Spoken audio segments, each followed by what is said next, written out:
Na quarta passada, irmãos, nós iniciamos uma sequência de 3 pregações que possuem um mesmo tema, somente um caminho. Essas pregações, elas têm o intuito de fechar a nossa série em Marcos e tem como objetivo a reflexão sobre uma advertência que permeia todo esse evangelho que nós vimos em diversas situações e que podem ser, então, resumidas ou vistas nesses 3 trechos que nós, então, refletiremos. E a advertência é de que nem todos que se aproximam do Senhor Jesus Cristo, nem todos aqueles que são encontrados por perto, né, ali perto do Senhor Jesus Cristo, estes realmente o seguem. Não basta estar por perto. Nós vimos isso caracterizado na multidão por diversas vezes. É preciso conhecer e compreender quem é o Senhor Jesus Cristo, e a partir desta realidade, desse conhecimento, é preciso viver de acordo com essa compreensão. É isso que significa trilhar o caminho do discipulado, compreender quem é o Senhor Jesus Cristo. E então viver de acordo com essa compreensão. Este é o único caminho. Somente um caminho. Só existe um caminho. Nós vimos como essa reflexão ela é importante para o evangelicalismo moderno e superficial que tão facilmente nós observamos. Porque essa reflexão é importante porque dificilmente alguém que chega a uma igreja, alguém que busca uma igreja, alguém que concorda com os valores cristãos, né, e esse é o discurso, dificilmente este irá considerar que pode fazer parte da multidão ou dos opositores do Senhor Jesus Cristo. Dificilmente. Facilmente, essas pessoas, estes, se consideram como discípulos do Senhor Jesus Cristo. E esse é um tipo de engano, quando este acontece, que possui implicações eternas. E foi isso que nós vimos. As 3 porções de Marcos que nós revisitaremos ao longo dessas 3 pregações, elas apresentam exatamente esse mesmo tipo de situação. Pessoas que julgavam estar próximas do Senhor Jesus Cristo, ou próximas da salvação, mas que não era suficiente, não foi suficiente. Estar perto não era suficiente. O primeiro desses trechos é acerca da família do Senhor Jesus Cristo, aquele paralelo que nós já vimos, né, de quem é realmente a família do Senhor Jesus Cristo, que é intercalado com os fariseus e escribas que blasfemam contra o Senhor e são condenados por ele como cometendo um pecado mortal. Isso está lá no capítulo 3 de Marcos, nós vimos na quarta passada. O segundo trecho é sobre o jovem rico, como nós lemos aqui na liturgia. E o terceiro trecho, para a última pregação, é sobre o escriba, aquele que foi confrontar o Senhor Jesus Cristo acerca do principal mandamento. Está lá no capítulo 12 de Marcos. No primeiro desses textos que nós vimos, né, acerca da família de Jesus, nós vimos como uma visão errada sobre quem é Jesus revela o caminho errado que está sendo seguido também. Lá no capítulo 3 de Marcos. Nós vimos que o que conduz aqueles que estão no caminho verdadeiro, no caminho do discipulado, não é uma visão mundana e carnal, uma compreensão errada acerca de quem é o Senhor Jesus Cristo e acerca das circunstâncias desse mundo. Estes, nós, discípulos do Senhor Jesus Cristo, nossos olhos não estão fincados neste mundo. A nossa lógica, que é moldada pela Escritura, é completamente diferente da lógica daqueles que estão do lado de fora. Essa é a expressão utilizada lá por Marcos no capítulo 3. Os que estão do lado de fora da casa, os que não são de dentro dos discípulos. Estes que estão do lado de fora não conseguem compreender a lógica que é fundamentada na palavra de Deus e que conduz a vida do discípulo. Sacrificar-se por outros e pelo Evangelho, colocar a minha vida em risco ou gastar a minha vida por outros, não faz sentido para aqueles que não são discípulos do Senhor.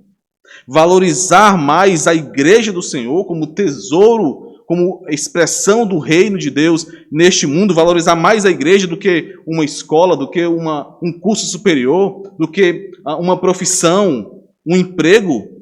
Não, eu tenho que pensar no futuro dos meus filhos, da minha família. Essa lógica não cabe na cabeça dos de fora. Deixar de ir para uma festividade ou para algum evento que eu gostaria de participar, que eu fui convidado, para não perder a palavra de Deus, que é dispensada de maneira multiforme no dia do Senhor? Não, não precisa disso. É um dia. Qual é o problema? Essa é a lógica daqueles que estão do lado de fora. Os de fora jamais entenderão a lógica do alto, o entendimento do alto, a compreensão do alto. Mas você que é um discípulo, você deve entender. É esperado que você entenda, compreenda tais implicações, tais exemplos que foram aqui colocados. Não entender isso é perigoso. Se você não entende isso, se você não consegue concordar com isso, você precisa buscar ajuda. Existe algo errado nesse caminho. Este foi o problema dos parentes de Jesus, nós vimos na quarta-feira passada. Eles olhavam para Jesus de maneira mundana e carnal, mesmo que com toda boa intenção. Nós vimos, eles queriam proteger ali a integridade física do Senhor Jesus Cristo. Ele não conseguia descanso sequer para se alimentar junto com seus discípulos. Ele poderia ser perseguido por seus opositores, como foi perseguido e foi morto por seus opositores. Então a ideia da família de Jesus, ali em Marcos capítulo 3, era proteger ao Senhor Jesus Cristo. A questão é que essa mentalidade ia de encontro, era contra o plano de redenção e a missão que o próprio Cristo já havia proclamado. E nós vimos que, embora alguém possa considerar este engano deles como algo compreensível, como algo sem grandes consequências, Marcos deixa muito claro o paralelo deste engano com o engano mortal dos escribas e fariseus, que blasfemam contra o Espírito Santo, que esse relato é colocado exatamente no meio, né, dentro do relato da família de Jesus. De maneira que Marcos estruturou essa porção para que a postura e o engano dos parentes do Senhor Jesus Cristo, que é ali relatado, pudesse ser visto à luz da atitude dos escribas e da consequente resposta do Senhor Jesus Cristo.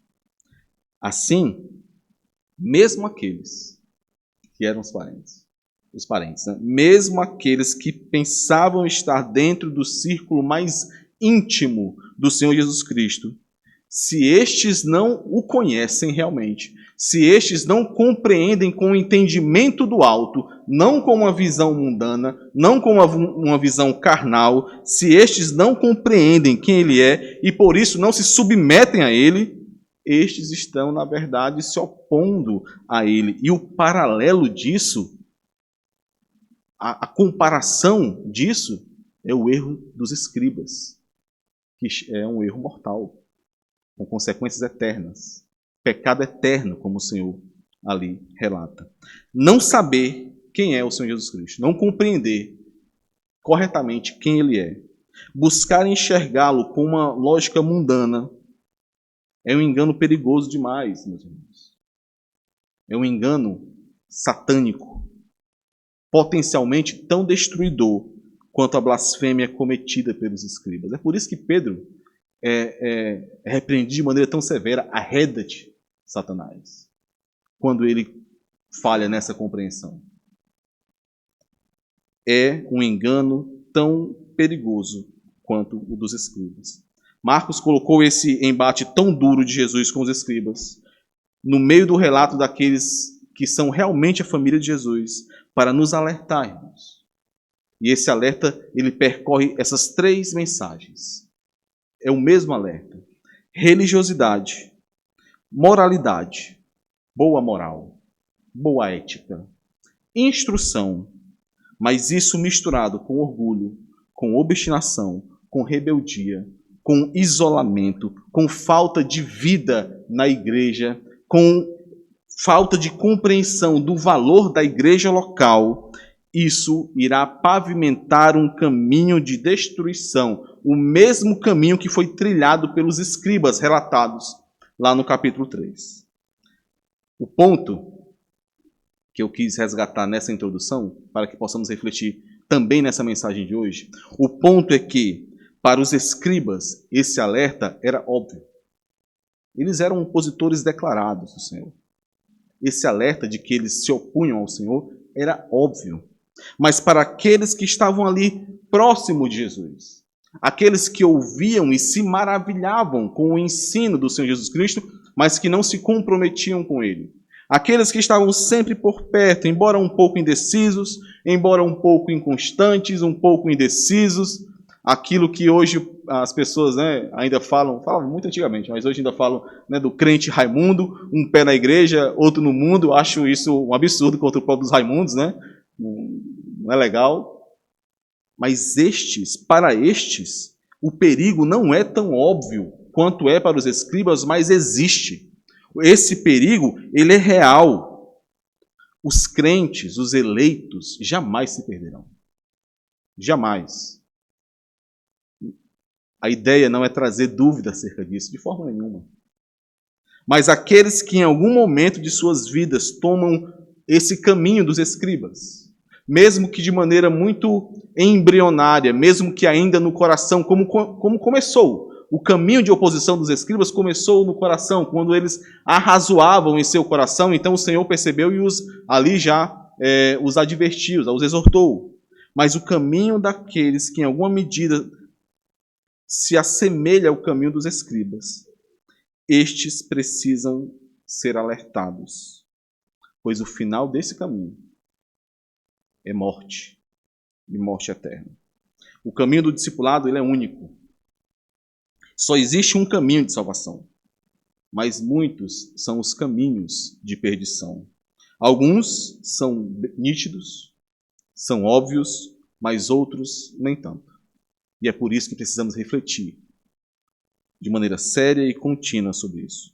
Na porção de hoje, olhando agora para o encontro do Senhor Jesus Cristo com o jovem rico, alguém que chega diante do Senhor com um anseio aparentemente sincero por salvação, nós veremos 3 pontos que esclarecem um pouco mais sobre essa necessidade de refletirmos se realmente estamos no caminho que é único que conduz à salvação, se realmente continuamos e permanecemos e não nos desviamos desse caminho. Nós veremos 3 pontos que esclarecem mais essa reflexão. O primeiro ponto é que sinceridade e boa intenção não bastam, não são suficientes.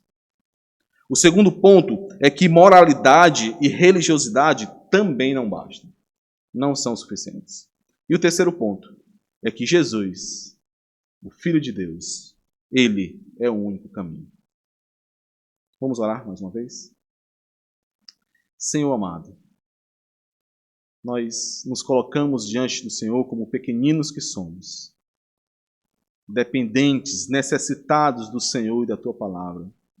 E por isso te pedimos que a Tua voz, Senhor, ela soe aos nossos ouvidos e ao nosso coração, por meio da Tua santa palavra. Que sejamos, Senhor, transformados pelo poder da Tua palavra. Que o nosso coração e todo o nosso ser trema diante da Tua voz. E então corramos para o nosso Redentor, o nosso Senhor Jesus Cristo, amando de maneira integral, sem concorrentes em nosso coração, buscando a Ele com todo o nosso ser. Em nome de Jesus, Senhor, ilumina-nos pelo poder da Tua palavra e nos molda ao Senhor Jesus Cristo. Amém. Nosso primeiro ponto, irmãos, então, é que a sinceridade e a boa intenção não bastam, não são suficientes. Versículo 17 do capítulo 10. E pondo-se Jesus a caminho, correu um homem ao seu encontro, e ajoelhando-se perguntou-lhe: Bom mestre, que farei para herdar a vida eterna? Aqui, enquanto o Senhor Jesus Cristo ele continuava o seu caminho rumo a Jerusalém, nós estamos no capítulo 10. Então, nós estamos naquela porção intermediária em que o Senhor já saiu do seu ministério na Galileia e está indo agora em direção a Jerusalém. Ele está no caminho de Jerusalém. E enquanto ele continuava nesse caminho, este homem, o chamado jovem rico, essa é o título que é colocado aqui nessa porção da nossa Bíblia, este homem, ele correu em direção ao Senhor Jesus Cristo. E ele se ajoelhou, se prostrou diante do Senhor Jesus Cristo. E é importante dizer, meus irmãos, que este homem, como um homem de posição, um homem de propriedades, um homem de bens, provavelmente também um homem de autoridade, essa não era uma postura que seria esperada por ele diante do mestre a quem ele encontra, né? Olhando com uma visão humana. Homens de posição e de prestígio jamais agiam dessa forma, porque isso os diminuía perante a sociedade. Isso os fazia perder respeito, status. Mas aquele homem, de início, não se preocupou com isso. Ele correu para diante do Senhor, ele se prostrou diante do Senhor, ele se ajoelhou diante do Senhor. E talvez a ideia de Marcos em revelar estes detalhes, porque Marcos ele não é um evangelista detalhista, né? Nós vemos que quando ele dá algum detalhe mais específico, ele está querendo trazer alguma mensagem. Provavelmente a ideia de Marcos em relatar esses detalhes é justamente mostrar que a intenção deste jovem, deste homem que buscou ali ao Senhor Jesus Cristo, era sincera. Ele buscou realmente de maneira sincera ao Senhor Jesus. O jovem correu, se ajoelhou e fez uma pergunta que nós devemos observar, que já estamos no capítulo 10 de Marcos, e até então nenhum outro havia feito essa pergunta. Mesmo os discípulos do Senhor Jesus Cristo não haviam feito essa pergunta. Mesmo os discípulos nutriam até então expectativas muito superficiais acerca do Senhor Jesus. Tanto é que logo em seguida, Tiago e João, estes buscam conseguir alguma autoridade, algum lugar de destaque quando o Senhor então recebesse seu reino, lá dos versículos 30 ao versículo 45. Mas este homem ele fez uma pergunta que foi profunda ao Senhor, importante que ele fez ao Senhor. Que farei para herdar a vida eterna? Como conseguirei a salvação? A sua pergunta ia muito além das necessidades deste mundo ou das preocupações com os romanos que oprimiam ali o povo naquela época. No entanto, irmãos, por mais sincera que a busca desse homem fosse, por mais quebrantado que ele pudesse estar ali, se ajoelhando diante do Senhor, ele ainda estava enganado e preso, sufocado ainda, utilizando a expressão da parábola do semeador, que nós vamos já visitar, sufocado pelos espinhos da confiança nas riquezas e no desejo por este mundo. Era assim que esse homem estava. E por isso ele falhou. Obviamente, irmãos, esse jovem, por conta dessa sua espiritualidade superficial, desse seu literalismo aqui acerca da lei, ele foi extremamente impactado por aquilo que foi exigido dele. O seu semblante caiu, como nós veremos no último versículo. Ele mudou a sua expressão. Certamente ele imaginava que a coisa que faltava a ele, que o Senhor Jesus diz no versículo 21, uma coisa, somente uma coisa te falta. Ele imaginava que essa coisa provavelmente seria um retoque. Afinal, desde sua mocidade, ele já cumpria a lei. Seria uma cereja no bolo que faltaria para ele, seria um detalhe a ser executado. Sabe aquele tipo de pessoa, os irmãos já devem ter conhecido, já devem ter convivido com pessoas assim, que são extremamente bem vistas por outros, pela sociedade, são extremamente aceitas como boas pessoas, são bons filhos, boas esposas, bons maridos, bons funcionários, pessoas generosas, sem vícios, não se envolvem em escândalos. Aquele que o povo diz que só falta aceitar Jesus, né? Só está faltando uma coisa, aceitar Jesus. Está faltando tudo, né? As pessoas que antigamente, também, eu não sou muito velho não, mas antigamente o pessoal chamava dos amigos do Evangelho. Aquelas pessoas que visitavam as igrejas, que ouviam a palavra, que achavam interessante, gostavam, mas que ficavam nisso mesmo. Esse era o jovem rico, alguém que tinha uma ótima imagem, um ótimo currículo aí diante das pessoas. Até os últimos momentos ali diante do Senhor, ele era um fortíssimo candidato ao reino de Deus. Os próprios discípulos ficaram admirados. Mais à frente, no versículo 25, eles dizem assim: então quem pode ser salvo? Se este não pode ser salvo, quem pode ser salvo? Mas no momento em que o coração dele foi exposto pelo Senhor Jesus Cristo, ele percebeu o que é que ele realmente queria. Ele não queria realmente buscar a salvação ou a Cristo. Ele percebeu onde é que estava o coração dele. Ele percebeu algo que é trágico demais, irmãos. Aquele jovem percebeu que ele conseguiria viver sem Cristo. Ele percebeu que ele conseguiria viver sem esse anseio pela salvação que ele tanto buscava ali, mas ele não conseguiria viver sem suas posses, sem seus bens. Foi isso que ele percebeu e por isso ele foi embora. Por isso ele deixou o Senhor. Ele percebeu que o só aceitar Jesus que faltava, né, que as pessoas dizem, era muita coisa para ele. Era demais. Exigia muito dele. Ele não estava disposto a pagar o preço para tal coisa. De repente, a sua sinceridade e as suas boas intenções se dissiparam, se esvaíram, foram embora. É por isso que não são suficientes. Ele amou mais o mundo do que ao Senhor Jesus Cristo. Infelizmente, meus irmãos, pessoas fazem isso o tempo todo.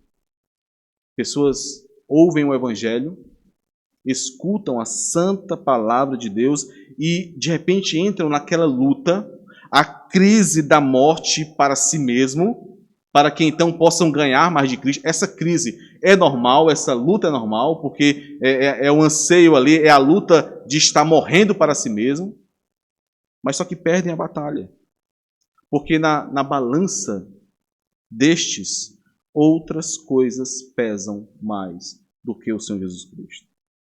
Sejam bens, sejam relacionamentos, seja a forma como vive ao longo dos últimos anos. E por favor, irmãos, percebam aqui, reflitam aqui sobre esse alerta. Desde o início da pregação, eu tenho utilizado o termo jovem rico, porque esse é o subtítulo que é utilizado aqui na nossa Bíblia, mas isso não é algo que é explícito no texto de Marcos. Marcos não chama esse jovem, essa pessoa de jovem rico, ela chama de homem, ele chama de homem somente. Certo homem. Nos textos paralelos, nós encontramos mais informações. Mateus, por exemplo, classifica esse homem realmente como um jovem. Mateus diz que um jovem procurou ao Senhor. Lucas, diferente dos demais, ele diz que certo homem de posição, lá em Lucas 18, indicando que seria um governante, alguém de autoridade. Mas Marcos chama este homem da forma mais simples possível, um homem, somente um homem. E isso nos mostra como Marcos tinha a intenção de que esse texto fosse aplicado a qualquer leitor dele.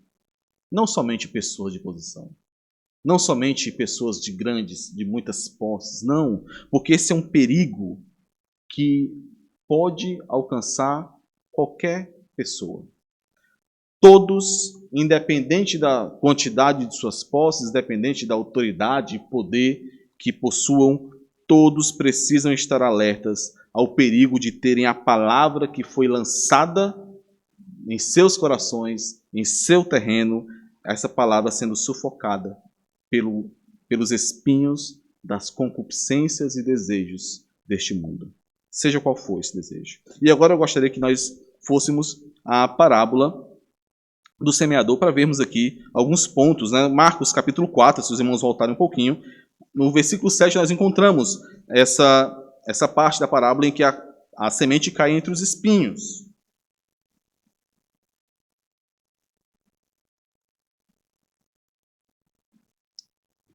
No versículo 7 nós encontramos isso. Outra parte caiu entre os espinhos, e os espinhos cresceram e a sufocaram, e não deu fruto.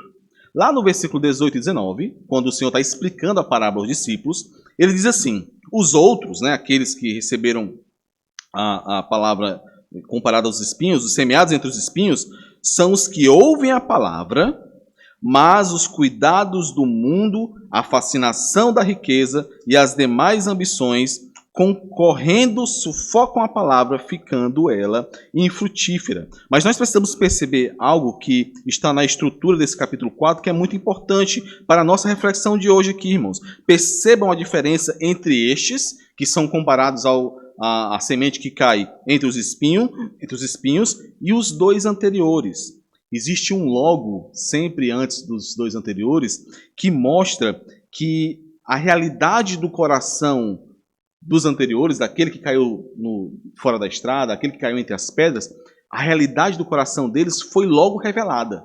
Algo que não acontece naqueles que caem entre os espinhos. Versículo 15, por exemplo, do capítulo 4.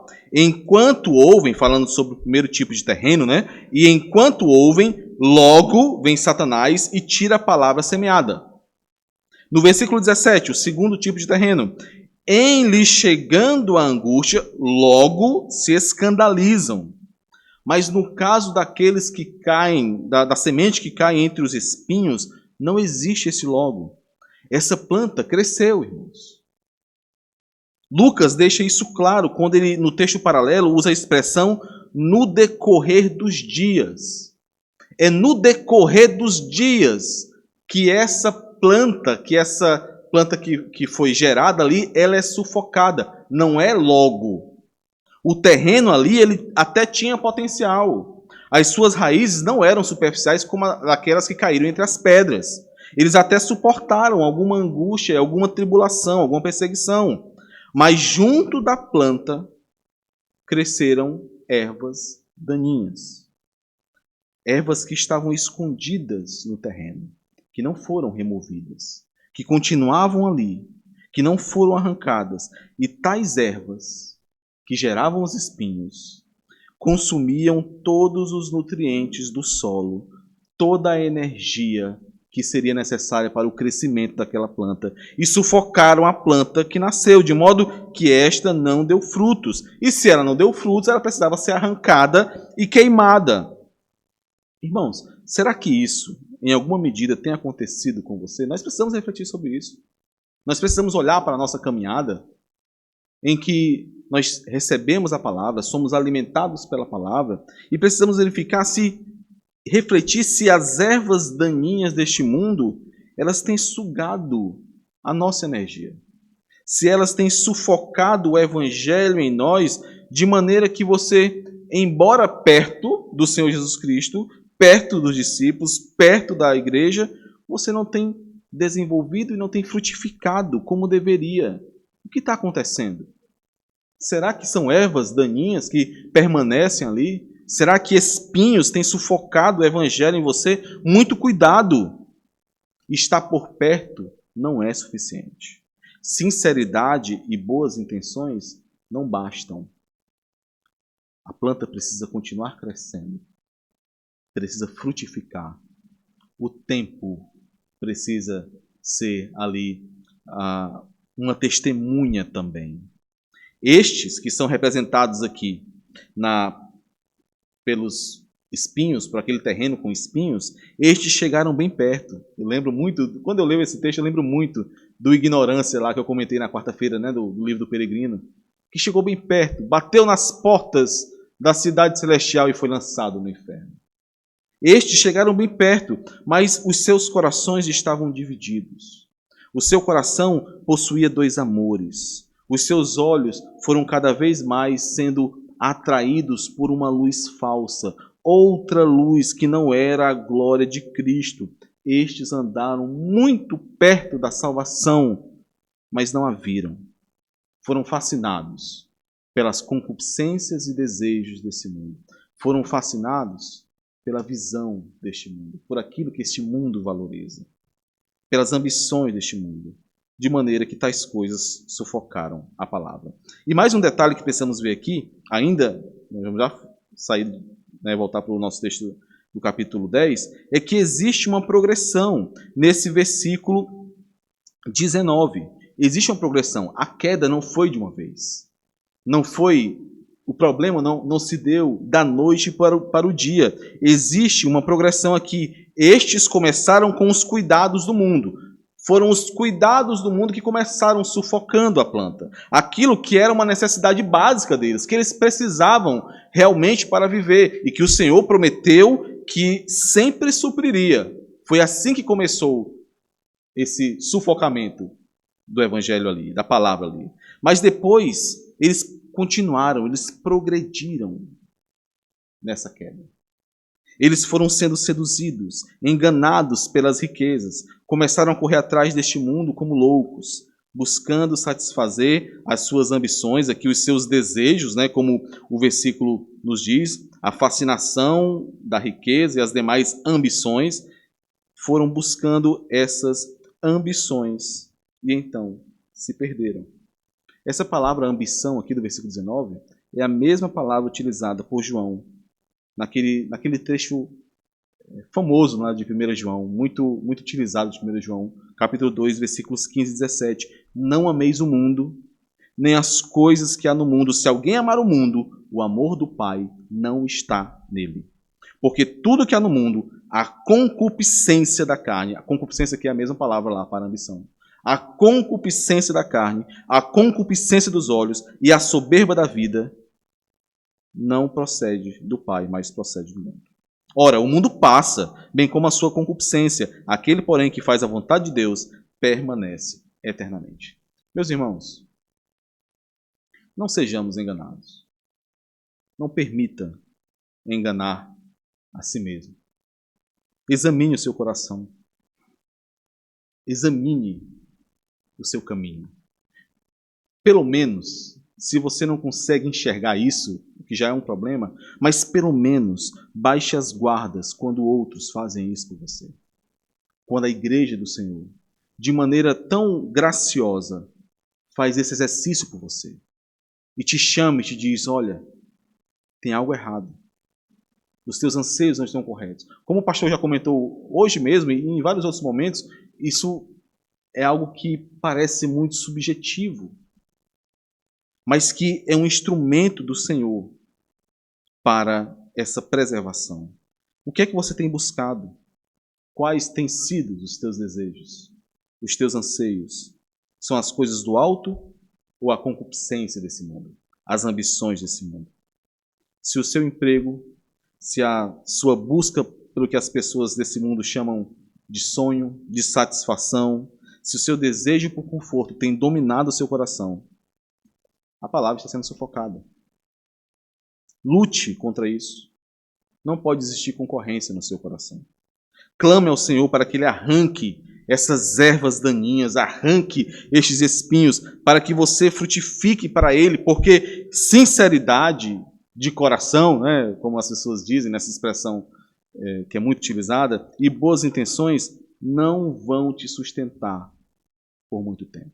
Somente a palavra de Deus, guardada em seu coração, como o salmista diz, a tua palavra, Senhor, eu guardei, eu escondi no meu coração para não pecar contra ti. Somente a palavra do Senhor, guardada em nosso coração, nos sustentará e nos preservará como boa terra, terra fértil para a palavra do Senhor. O segundo ponto acerca dessa reflexão é que moralidade e religiosidade não bastam. Versículos 18 a 20 do capítulo 10 de Marcos. Respondeu-lhes Jesus: por que me chamas bom? Ninguém é bom senão um, que é Deus.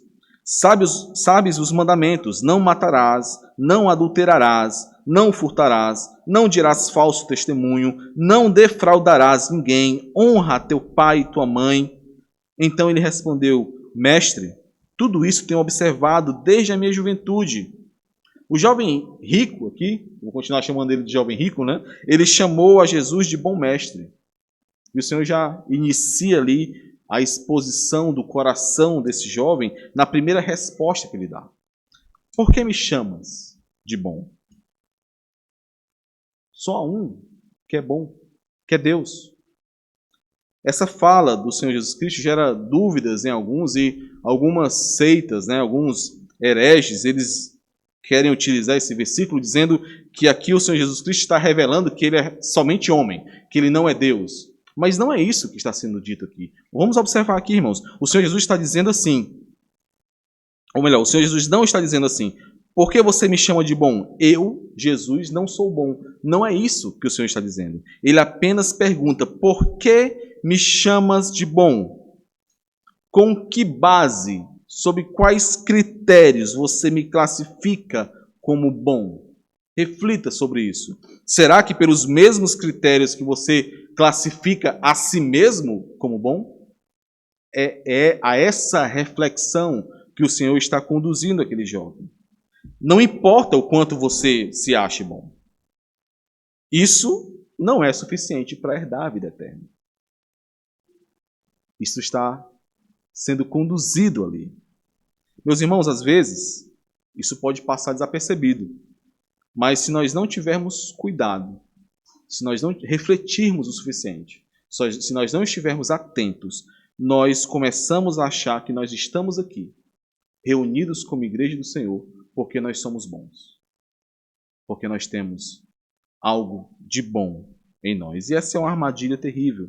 Porque lentamente, dia após dia, você começa a convencer a si mesmo de que você está trilhando o caminho do discipulado, enquanto tantos outros têm falhado, porque você é bom. Porque você consegue fazer isso. Porque você tem características que te permitem fazer isso. Porque você tem seguido a cartilha como deveria seguir, o que outros não fazem.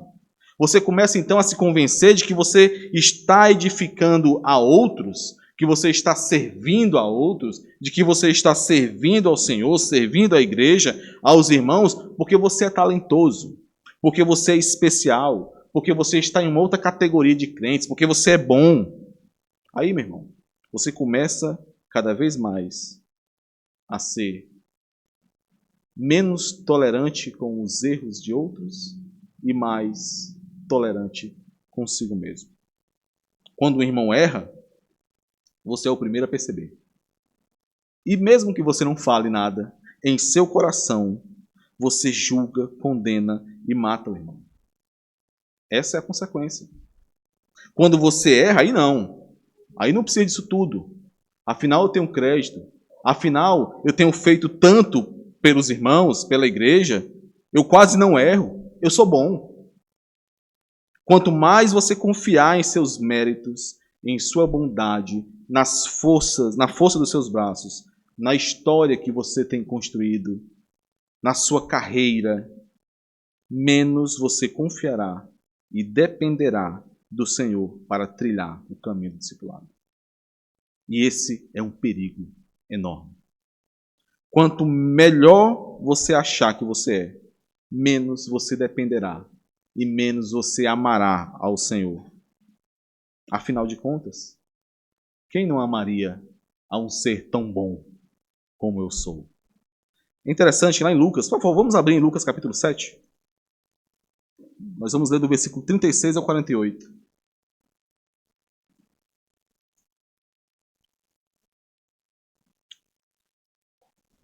Lá em Lucas nós vemos o Senhor ensinando exatamente sobre isso.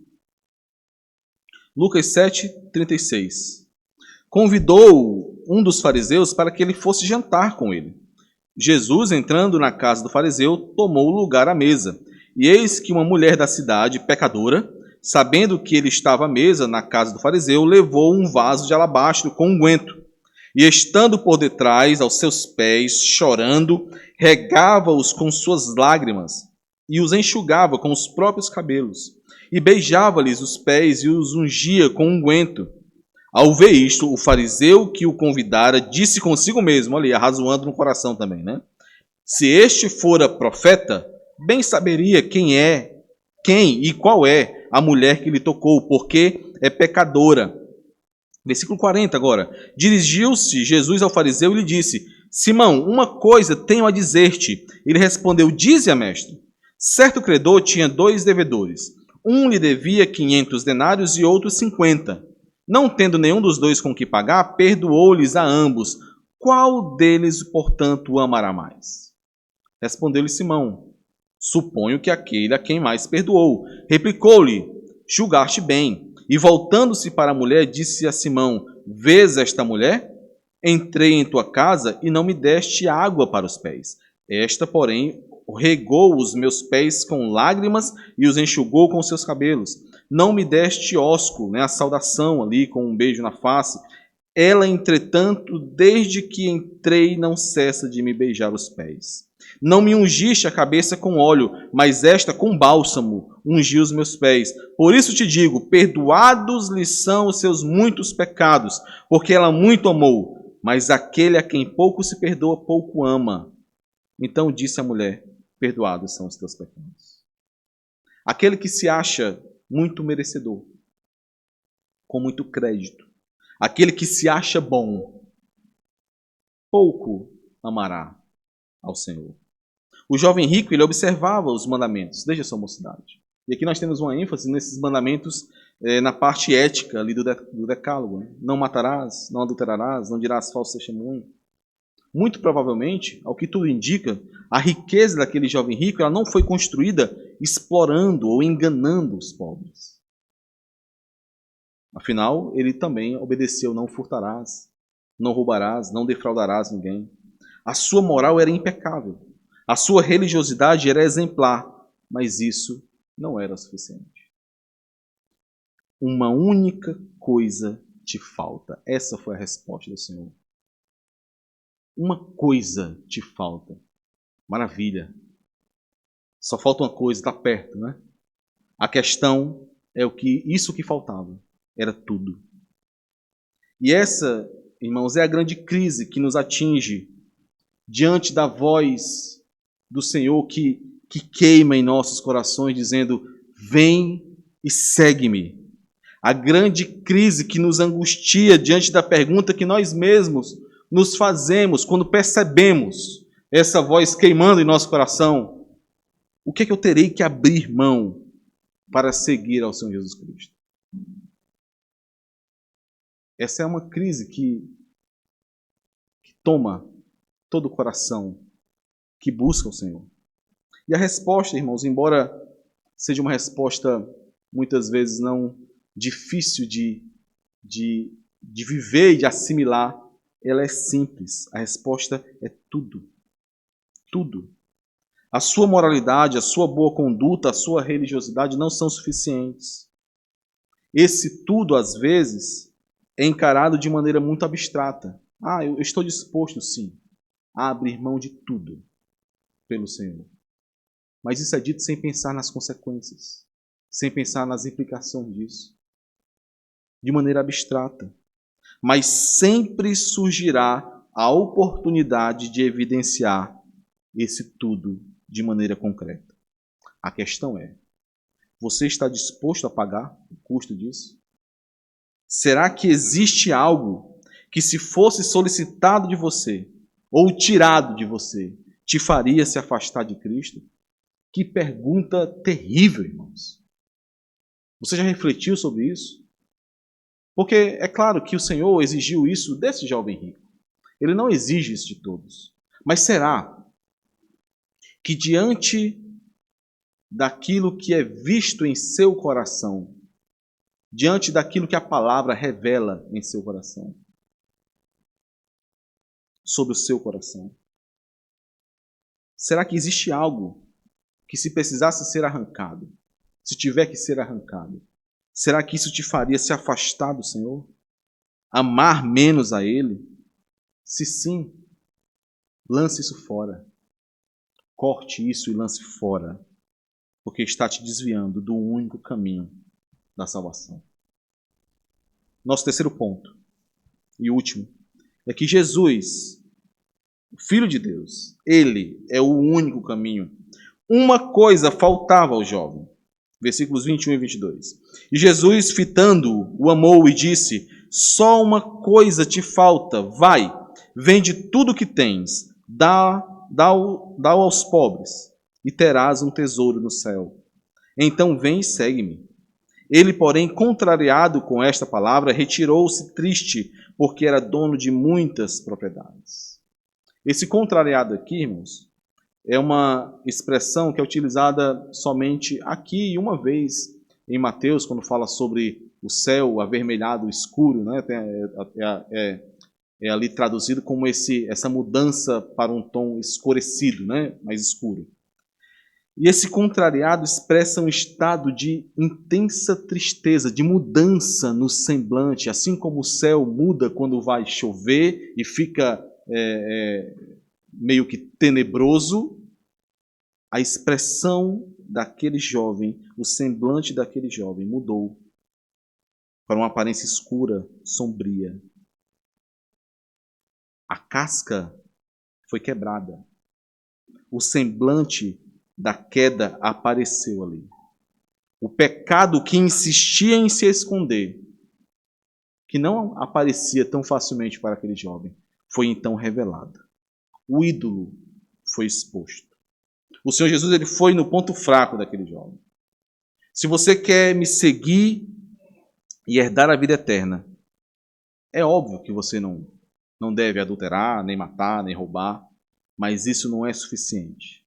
Você precisa amar e confiar em mim, somente em mim. Foi isso que foi dito ao jovem. Essa sensação de que falta algo, porque se não faltasse, o jovem não teria ido buscar ao Senhor Jesus Cristo. Essa sensação de que falta algo, essa ansiedade que revela a duplicidade do coração, a concorrência no coração, isso precisava ser lançado fora, cortado, como a mão que leva alguém a cair, a tropeçar. O amor ao dinheiro, irmão, certamente leva a essa duplicidade, sem dúvidas. Essa é uma exortação contínua nas Escrituras. Mas qualquer que seja o ídolo que ocupe o seu coração, também causará isso. Também te levará a se afastar do Senhor, a não amá-lo. Como está o seu coração? Como está? É impressionante como nós falhamos em reflexões desse tipo. Quem você tem amado? Em quem você tem confiado? Observe, irmãos, respostas fáceis não se sustentam aqui. Nós ouvimos isso hoje pela manhã. Palavras vazias não se sustentam aqui. É somente diante de decisões como essa do jovem rico que você encontrará essa resposta. Às vezes coisas tão menores, mas que nós não abrimos mão, mesmo sabendo que estas coisas estão nos afastando do Senhor. Corte isso. Lance isso fora, por mais que pareça pequeno, por mais que pareça que não tem influência. Tem sim. O Senhor Jesus Cristo é o único caminho de salvação. Só existe um caminho de salvação. E por mais que nós estejamos falando aqui o tempo todo sobre perder, sobre deixar ir, sobre não manter, não reter, lembre de Paulo lá em Filipenses capítulo 3, quando Paulo dá toda a sua linhagem, tudo que ele tinha, e então ele diz: eu considerei tudo como perda para ganhar mais a Cristo. Eu enxerguei o valor, o excelso valor de Cristo. E por isso eu considerei tudo como perda. Então nós falamos aqui, o que é que você vai ter que abrir mão? Então será que o Evangelho é só isso? É abrir mão? Não, irmãos. A questão é que, diante da glória de Cristo, essa perda não tem valor algum. Só que nós teimamos, nós demoramos, somos lentos em enxergar isso. Para finalizar, o versículo 22, que nos diz que o jovem saiu contrariado, nos diz que o jovem retirou-se triste, porque ele era dono de muitas propriedades. E essa palavra triste aqui, ela poderia ter sido traduzida também como angustiado. Ela é a mesma palavra que é utilizada lá no Getsêmani, quando o Senhor está angustiado ali no Getsêmani. E por que o Senhor Jesus começou a entristecer-se e a angustiar-se ali no Getsêmani?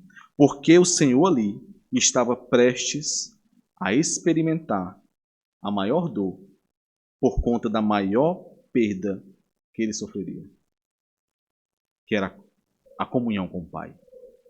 Essa era a angústia do Senhor ali.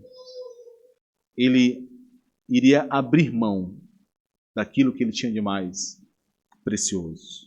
Uma separação cósmica sem precedentes, para pagar os pecados daqueles a quem ele escolheu. Naquele momento, irmãos, Os bens e riquezas eram para o jovem rico, como o Pai era para o Senhor Jesus Cristo, no Getsêmani. E é por isso que o Senhor Jesus saiu tão angustiado. Ficou tão angustiado no Getsêmani. Dificilmente nós enxergamos assim aquilo que está em concorrência no nosso coração com o amor do Senhor. Dificilmente. Dificilmente nós entendemos, enxergamos o peso disso. O peso que o Senhor Jesus entendeu em meio ao Getsêmani, de que ele estava ali prestes a, por amor dos seus eleitos, perder a comunhão ali com o Pai, por mais que naquele momento. Mas nós não pensamos sobre isso. Nós tentamos maquiar de diversas formas aquilo que está em concorrência no nosso coração. Mas eles são o que são. Ídolos. Ídolos. Não tem meia conversa, irmãos. Quando nós optamos por algo ao invés do Senhor, isso se aplica ao Evangelho, à Igreja do Senhor, à comunhão dos santos. Quando nós optamos, fazemos uma escolha por tais coisas, nós estamos optando por este mundo e não pelo Senhor. Nós estamos dizendo que aquilo é mais importante para nós. Não tem outra conversa para isso. O Senhor Jesus é o único caminho. Tudo pode ser retirado de nós. Tudo, menos o nosso Senhor. É com essas lentes, irmãos, que nós devemos tomar decisões e escolhas nesse mundo. Terei que perder isso? Perderei. Quer dizer que eu não vou sentir dor? Não, você vai sentir dor. Quer dizer que não vai sofrer? Não, você vai sofrer. Mas ainda assim, eu sei do valor de Cristo. Eu sei do valor da Igreja do Senhor. É assim que eu enxergo o mundo quando tomo as decisões que preciso tomar. É assim que eu passo pelas angústias, dores e tempestades desse mundo, olhando para o valor de Cristo e para a pobreza de tais coisas deste mundo. Vamos orar. Amado Deus, Senhor, por favor, Senhor, limpa os nossos olhos, nossa mente e nosso coração, para que possamos entender a Tua palavra, compreender a Tua santa verdade. Nós somos pecadores, Senhor. Ainda pecamos contra o Senhor. Mas odiamos o pecado. Por favor, Senhor, nos livra. Nos permita crescer em santidade e amar ao Senhor. Enxergar o valor da glória de Cristo Jesus de maneira reluzente em cada escolha que temos que fazer, em cada momento em que esse mundo tenta nos cegar com falsas luzes. Por favor, Senhor, nos ajuda. Tem misericórdia de nós. Em nome de Jesus. Amém.